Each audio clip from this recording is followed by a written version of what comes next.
America তাদের শক্তিশালী missile ঠেকানোর যন্ত্র থার্ড দক্ষিণ কোরিয়া থেকে মধ্যপ্রাচ্যে সরিয়ে নিচ্ছে।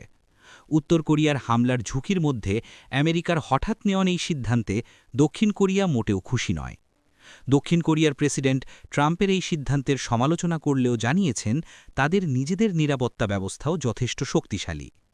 প্রায় ১০ বছর আগেই উত্তর কোরিয়ার মিসাইল হামলা থেকে বাঁচতে দক্ষিণ কোরিয়াকে একটি খুব শক্তিশালী প্রতিরক্ষা ব্যবস্থা দিয়েছিল আমেরিকা, যার নাম থার্ড। আকাশেই শত্রুর মিসাইল ধ্বংস করতে এটি দারুণ কাজ করে। কিন্তু এখন মধ্যপ্রাচ্যে যুদ্ধ চলায় আমেরিকা সিদ্ধান্ত নিয়েছে তারা সেই থার্ড দক্ষিণ কোরিয়াকে মধ্যপ্রাচ্যে নিয়ে যাবে।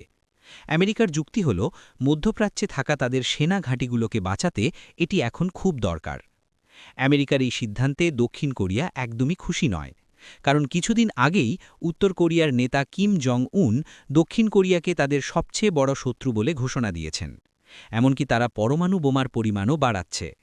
এমন বিপদের সময় থার্ড সরিয়ে নিলে দক্ষিণ কোরিয়ার নিরাপত্তা অনেকটাই দুর্বল হয়ে পড়বে। দক্ষিণ কোরিয়ার নেতারা মনে করছেন আমেরিকার প্রেসিডেন্ট ডোনাল্ড ট্রাম্প তাদের নিরাপত্তার প্রতিশ্রুতি ঠিকমতো রাখছেন না।